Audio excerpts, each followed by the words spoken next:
فما عكس، فما مرش خوه جمله، فما اللي مرش اخته جمله، فما اللي يسب خوه ويسكن الدار بجنب الدار نعرفوا هكا. فما اللي قتل مش سب. ها؟ فما اللي قتل مش سب. اي سب خوه، قلت له علاش سب فيه؟ قال لي كذا سب عليه، ما نعرفش علاش، على الورث. على الورث. كي يقعدوا عائله ملمومه حتى تدخل بيناتهم الورث يفرقهم. يتلموا في عرس، انت يقول لي يتلموا في عرس ولا يتلموا في موت، يبداو يقهروا لبعض. ينساو بعضهم، صغار تكبر ما تعرفش بعضها. فما اللي ما يعرفش ولد عمه وولد خاله على الورث. هاي الحاجه تحكي لك، تفكروا في ماتش تاع كوره يلعبوا ضرب وكسروا بعضهم وهم ولاد عم، ما يعرفوش بعضهم. ما يعرفش اللي هو ولد عم. فرقهم الورث. مش وارد، حتى العائله، الانتراج تاع العائله. مشاكل عائليه تكبر وتكبر النفوس. هذا كله عليه. الكبار ما يعرفوش كيفاش يوصل. هكا الكبار. الكبار ما يعرفوش كيفاش يقربوا صلة الرحم. صلة الرحم موصولة بعرش الرحمن، معناتها ماهيش مزية. بالطبيعة منصورة بعرش الرحمن، منصورة بكل شيء. علاش بعدنا؟ علاش ولينا هكا؟ علاش ولينا خايبين مع بعضنا؟ ايش باش نقول لك، شوية من العصور جاية على بعضها هي اللي غيرت العباد. بالطبيعة عندي حتى في الفاميليا صلة الرحم قراب ليا مقطوعة. ما حاولش توصلها، ما حاولش تمشي، ما حاولش تسأل انت، تقرب انت. تحاول تجي تحاول، توك انا كبير يخرجوك غلط وانت نتاع ناس بكري وما زلت تحكي انت بالقران وبالدرج شنو بصيلة بكري. هو كتاب الاجيال وكتاب العصور ماهوش. كان نرجعوا للقران ونرجعوا للشريعه ونرجعوا ما نعرفش للرسول صلى الله عليه وسلم، وطال الناس كلنا نعيشوا بالكدا، ما يقعد حد ناقص. ما يقعد ناقص. الكبير كي يبدا، سامحني بكلمه ولا الناس تسمع فيا، الكبير توا هو بيدو اللي قاعد يفرق في العيل. فما كبار، ما نقولش الناس الكبير لازم يكون قلبه كبير ويلم. كبار ما عادش، فما كبار ما عادش، فما كبار ما يعرفوش حتى يصلحوا.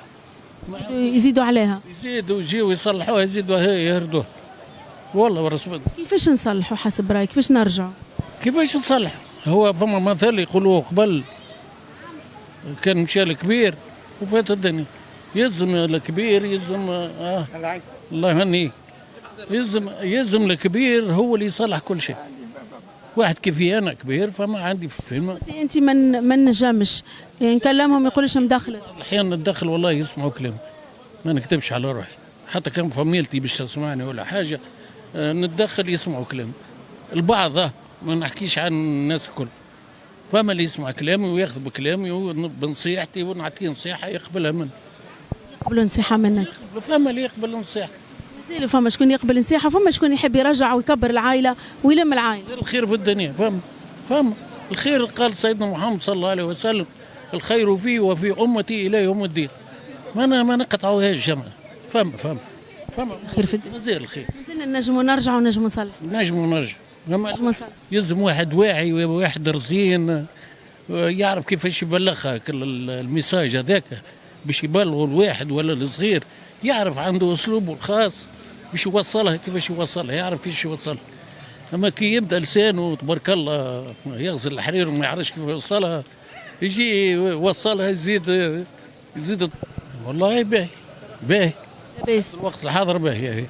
مازالت عائلات ملمومه، مازالت العباد تطلع على بعض، تصير على بعض. اي شوي شوي مش كيما قبل. والله تبدلت. قبل نحسوا حتى جيران عائله. قبل نثبت انا مولود من مواليد باب الزيره لهنا، قبل حتى الريحه كي تشم الريحه الجاره ولا الاخت ولا نسيب واللي هو ولا في رمضان ولا في الاعياد لازم يذوقك، لازم ما يخليكش ناقص. سيرتو الفقير ما يقعدش ينقص، يتكسى من الجيران، يتكسى من حتى من رجل كبير في الحومه. يقعد حد بلاش. اليوم الخو يقعد ناقص والاخت تقعد ناقصه والام والبو منسيين. الحمد لله انا توا بالنسبه لعيتي لداري انا ولبناتي وكل شيء ما يقعد حد ناقص. ما الحاجه زاد ربي يبارك لها، ما تخليش ولاد بنتها، ما تخليش الناس كل امورنا واضحه بالكدا.